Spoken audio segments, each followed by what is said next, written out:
All right, let's bring these guys up. Come on up, guys. I am looking forward to this time. We're going to get down into the weeds, talking to some business owners, worship leaders. A lot of them do both, all at the same time. We're all on that page together. So I'm going to go inside these guys' lives, talk to them about how this whole concept of innovation is working in their lives. So you ready for this? I've got George here from CCLI Song Select. Give it up for that. Brian Wahl, Rich Kirkpatrick, and Jason. Jason from Worship Artistry. So one thing I just wanted to say just at the outset of this is I'm so aware that this whole conference is really birthed and seeded in innovation. Like all of us guys coming together as a team, we've never done this before. This conference has never, you should have seen Matt McCoy's face as all you were pouring into this auditorium. He was like, I cannot believe this is actually happening. So you are the result of just tireless work, trial and error, trying to work something out, trying to bring a fresh face to this world of training up worship leaders. So we're excited about that. I want to start, guys. I know you got all pre-planned questions. You got all your little pre-planned, nice, clean answers, and I'm starting off the page because I'm going to innovate starting right now. But I just kind of want to know, I know with innovation, it's nice to talk about all these great ideas that we've had that, this worked or this went amazing or I'm selling 50,000 of this or we have all these people coming. I know the reality of innovation is there is trial and error and fear and failure, and we got to work through the grind of stuff. So I'm wondering if you could expose yourself just a little bit as we go in, if you can be thinking what's some of the grind that you've been through in your own personal world, could be as a worship leader or as a business owner, where it's been we tried this, didn't always work, it was a wrestle, that part of the grind of worship leading. So Jason, I'm going to start with you. Right. Do you have any thoughts right out of the gate? I have grinded so hard, Ryan. Hi. I think when I think about innovating, I think about really the length of how long things actually take. Yeah. So the idea sometimes takes a minute, but the actual implementation is the part where I think creatives really struggle. And so we start and we get frustrated and they're like, it's not working. Yeah. And we want to throw it away and get rid of it. And I know when I started Worship Artistry, I had to make, I don't even know, it was 100 videos before we ever launched, 100 full lessons before we ever launched in a dark blanket fort. Just but if you look at some of my earliest videos, I look haggard. It's the rings under the eyes, it's the whole thing. And the whole thing is you're grinding for this thing that you don't know will necessarily work. But you have to believe in the dream of it. You have to believe that God gave you that thing, and then also be open to well, maybe we got to change it. Maybe we got to do something different. And just really, I feel just keep the faith in what we're doing. Jason, and I feel like you and I, we live about 20 minutes away from each other. We have a friendship community together. We have been through this whole journey together, building each other up, encouraging each other. So that's been so great. Now, I'm just going to skip around a bit. Brian, how about you with worship tutorials? What comes to mind when you're thinking about the grind of innovation? Hey, everybody. You mentioned in business and in ministry, I, as a worship leader, so I've been on staff as a worship leader for churches, for years and years and years. And I'm thinking of two instances in particular where I worked as hard as I could and I tried to innovate as much as I could. Yeah. And in both cases, it ended very poorly for me. And it wasn't necessarily because of what I did. It's the more I talk to worship leaders, to you guys, the more stories I hear too of churches that just chew you up and spit you out. And I've experienced that. I think if you're in ministry long enough, you will experience that. So we're not perfect people. Yeah. Us leading churches. So those two things. And how many of you have bought a multi-track from Worship Tutorials?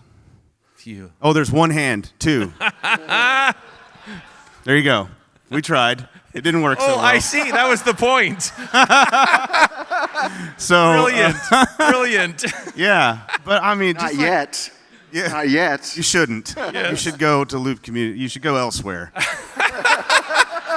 That's All I'm saying. exactly what I wanted. We need to stay in our I love it. lane. That's great. Okay. But also just making content. I mean, 2008 is when I started making YouTube videos. Jason and I were talking about this last night at dinner. And it was like, for years, you upload a video and it gets 37 views. Yep.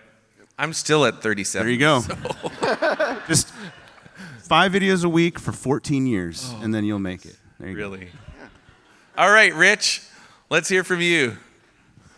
Well, it's just, when we create, it definitely comes from failure sometimes. Yes. And I used to be known for a video called Drum Shield Attacks Worship Leader. Has anyone ever seen that one? After everybody right now is going to go look, that was me. Of course, my hair looks like this. There's no white beard because it's like 2008 or something like that. Yeah. But we started putting our services on, and so someone that we were videotaping the church, and so they happened to, of course, catch that moment, and someone cut it up and said, hey, you should put this online. And back in that day, of course, 2008 is a long time ago. But what it taught me was, that sometimes it's in those mistakes that you really see growth. I like to take apart things. I grew up in a house in San Jose, Silicon Valley, where computers were taken apart, stuff like that. So I decided to take worship apart, and I wrote a book called The 6 Hats of the Worship Leader because everybody kept saying, what do you really do during the week? And so that was out a few years ago, but I just, after, ups and downs of being in ministry for 20-something years, and then 10 years in doing freelance work, decided that I wanted to deconstruct creativity. Mm-hmm. So I ended up writing a book about it. But it took trials. It took a 10-year process to write this book. It took failures like, no, I shouldn't write it. I had an agent, and the agent was like, great. Oh, I love these ideas. And then he ended up taking me to a lunch that cost about $200 just to show me, you can't make me money, dude. And so that was like 8 or 9 years ago, and here I'm today. So I actually got a book out. And, it takes sometimes just that process of, do you really believe in that idea enough? It has to be tested. You have to have the passion to continue long enough sometimes through that. And that's one friend of mine, he calls that the valley of focus. If you're going to be focused on something, you're going to lose other people around you because you have to keep doing this thing. Like, why are you doing that? Like, people... Rich, why are you inside at 13 years old? We're playing ball on the street. What are you doing? And they're doing Mixolydian scales, on the piano. And so that's really what you have to take. It takes that intense focus and passion to get through to finally accomplish something like writing a book or a product or whatever you're doing. Got to be in it for the long haul. Okay, George, before I let you talk, I just want to tell everyone, you're my fiercest competitor. And I can't stand it when I go up to worship teams and I see what charts are they going to be using, and I see another song select chart on that. It's okay. Let me tell you though, guys, I've come to love this guy so much. We text each other, we encourage each other, and it's part of like the innovation of community that we have is just deciding to work together. So really appreciate all your work at Song Select and CCLI. What a journey you guys have been on. So take us a little bit inside your world. Could be church, could be even in the office world. Like, what does the wrestle look like? We'll cover all of it. I mean, so as you guys know, CCLI has been around for a minute. We just October 1st had our 34th anniversary. Yeah. So, well, hold your applause because that gave us opportunity to fail more than most. So... and I recently became president of CCLI after being there for 13 years, a year in the job. So I'm failing a lot right now myself, so I can talk about it very deeply and personally. Okay. But also as a company, looking back at our history, what I've learned from those who came before me is failure is your friend and not to be feared. And the reason is failure is a way better teacher than success. Success you take for granted. Success, you go, yeah, that's great, let's do it again. Failure might be harsh, but it's always truthful. So looking back at everything we did, and that's the first thing I did, is go back and look at the history of like everything that CCLI had done over the years and said, okay, how do I embrace all the things we did wrong over 34 years? Which, is a few. We got it right more than we got it wrong. So in baseball, we're winners. So we're batting above 500. And so that's the biggest encouragement I can give you, is not to fear failure, but embrace them. From a personal note, I'm going to use an example because I'm an electric guitar player on my worship team, and one that still, a decade later, still stands out of my mind. Starting to worship, first song, I'm on capo 2, other guitarist is on capo 3. So I had to embrace it, stop the song, and then go back, hey dude, so maybe we should just sync up our notes before we start worship. It was a joyous noise unto the Lord, is what I'll say on that one. So, love it.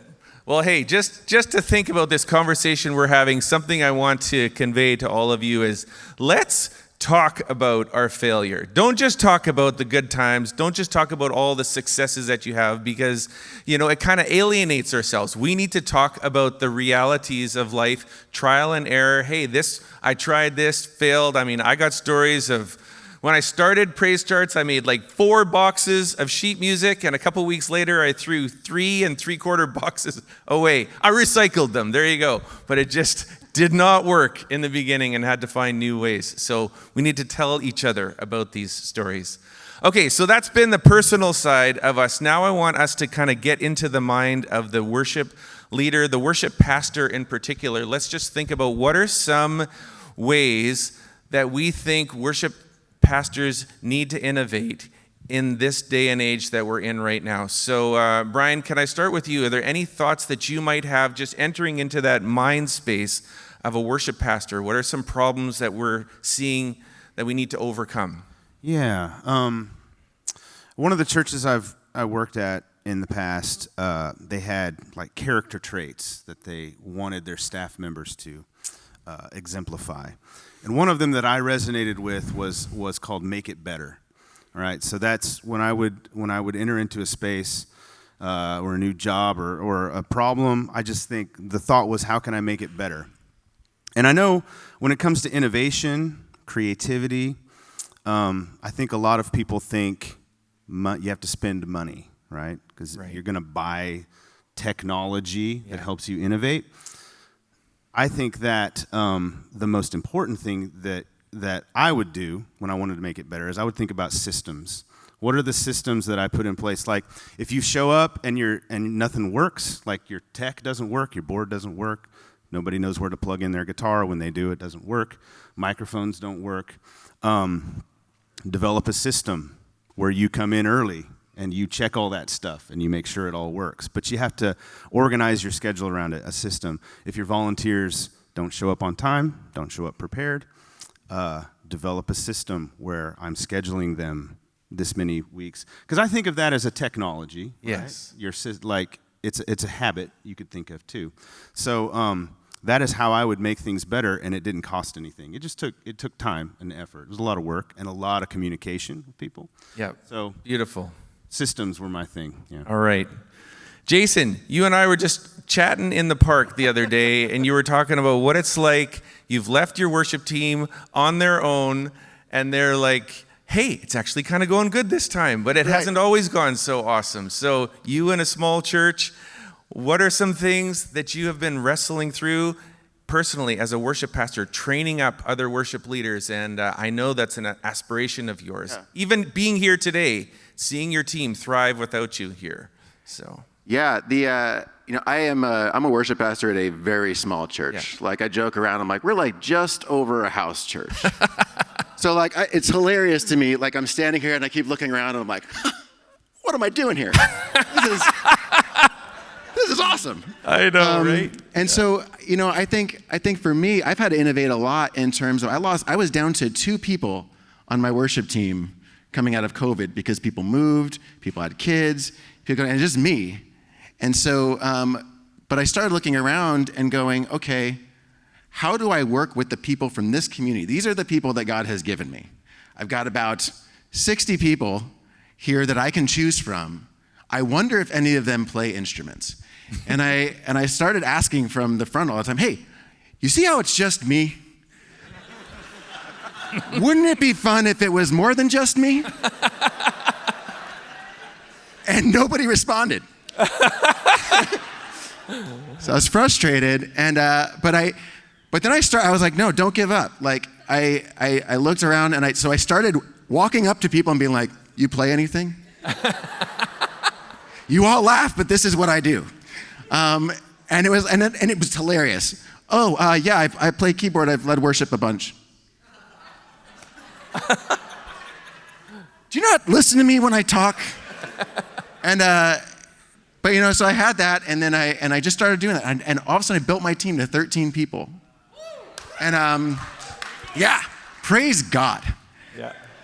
But then I had to teach those people, because usually the people that come that you go to and are like, do you play something? They're like, kinda. They're not really like, they don't really have it quite yet. And but I just started working with them. We started, okay, we're going to start doing rehearsals on Monday, and I made a bunch of mistakes there too. But I just started getting to know what everybody was good at. Like, this keyboardist cannot carry rhythm at all, but she can change chords in time. So guess what? She doesn't get to be by herself. And I got this guitar player who cannot do lead for a lick, but you know what? He's pretty in rhythm. So let's always pair those two together. Yeah. And you start building around the people that you have. And I think that sometimes we can see this, and we can like pine for what could be, and you see the technology, and you're like, well, I need to use this. This will make it better. This will make it better. But like, you have to start with your people.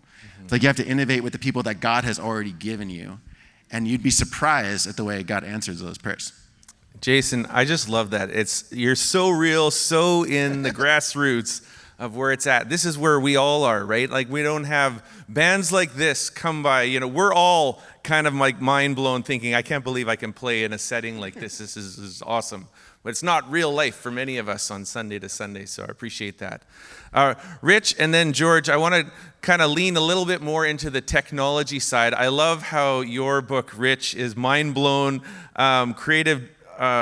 Unlock the creative genius bordering science and magic. So you've got a bit of that creative and then also scientific, technological mind. Let's get inside the mind of the tech directors or people in that more tech side of things. What are some ways that we can innovate and be creative through that? Well, I think there's two sides of the coin that we always see. Okay, you're either kind of an artist type of person. In my book, I call it Robots and Wizards. All right. So you have these two different characters, which are really cool. The robots with the guy who plays guitar. Like my two friends I went to the NAMM show with. You know what the NAMM show is, right? And I like looking at guitars. I'm a keyboardist, but it got a little bored when they started looking at all the components of the pedals. Not just the pedals, but all these little things. But that was their way of thinking. And so we have these two ways of thinking. And so as worship leaders, we have to learn that the tech people, the robots out there, are creative too. But how they think is differently. How they approach it might be in process. I have a process that I need to change, or a system or thing. Like in business, you have here's my flow chart that's going to end up with this. And as worship leader, we're thinking the same thing, but we're thinking of it differently. How are people going to respond directly when I'm in the room? It's a different kind of creativity. So I think the challenge for those who are in the tech is to get what I call getting beyond the AI. Yeah, for sure. So empathy, we kind of somehow rely on tools, rely on technology to a point that we think it's empathetic, because now we got people to respond. Good, everything's filled up for a Sunday. We got tools and things in place, which you all need to do. But the reason those are so wonderful is because then getting beyond the AI is our ability to face-to-face have empathy. And so in order for robots and wizards to work together, they have to be able to see each other. And with the innovation I think that we need is to innovate. How are we going to be more empathetic? How are we going to have processes for some of us, if it's a lot of people? I had 300 volunteers at one time. I didn't know how I was going to do that. I was like 31 years old. I had 300 volunteers I had to shepherd, and I didn't know how to do any of that. Yeah. And I failed a lot at it, by the way. But I had to still be empathetic, and I still had to also have room for my family when I came home. And so this is, I think, the challenge is why innovation is important at everything that we do, why we need to think creatively, is because people are important, one. And also because what do people do? We are creative. We are made in the image of God.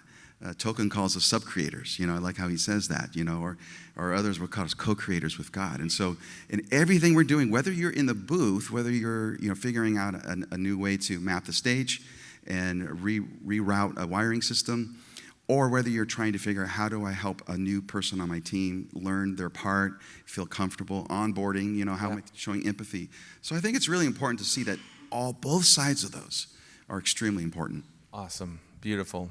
Well, George, bringing us home. You know what I love about you? I'm always saying a little something when it comes to you, but that you have a history in IT. Like, you were the developer and then rose up. Now you're like the CEO, so you're running people and all of that, but you've got this tech background in your mind. I love the way your mind works. So give us your insight on like technology and innovation. No pressure. Okay. No pressure right there. Thanks for the setup.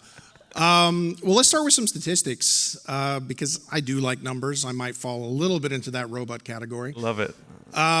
So you're not alone is the biggest thing. So looking at CCLI and all the churches we serve around the world, just about 80% of them are 200 and below in terms of members. So the church generally is the small church. Most worship leaders are volunteers. They're doing other things through the week.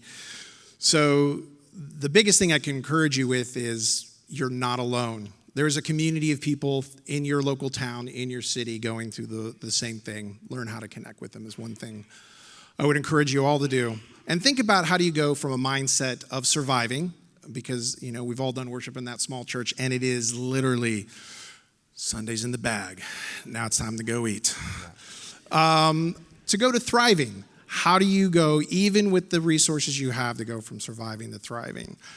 And I want to say, everyone set me up perfect for this next little thing, which is, and it's going to be biblical because it's 3. The Bible likes the number 3. It is actually about people, process, and tools. All 3 have to be in balance. You can buy the greatest software in the world, but if you don't have people to run it and you haven't trained them and have the processes in place, it's not going to work. You can have the greatest worship leader in the world, but unless there's production there and there's processes to make sure that the set lists are created, it's not going to work, right? You can have the best processes in the world, but if you don't have tools and people to support that. So when you're thinking about things, think about all 3 as co-conspirators or partners. Mm-hmm. People, process, and tools. And how do you move all 3 forward? It's very easy for us to make something a silver bullet. Oh, if I only got the right worship leader. Man, if we just bought this software. I read this amazing book, and if we just institute this process. And they all have to live together, and you all have to advance each of them together. Very good, guys. Well, thanks for taking us into the weeds. Love it. Love all your stories. Good laughs, good real stories. And I hope that's all encouraging to all of you as you press on in your world of church. So let's give it up back to the guys here.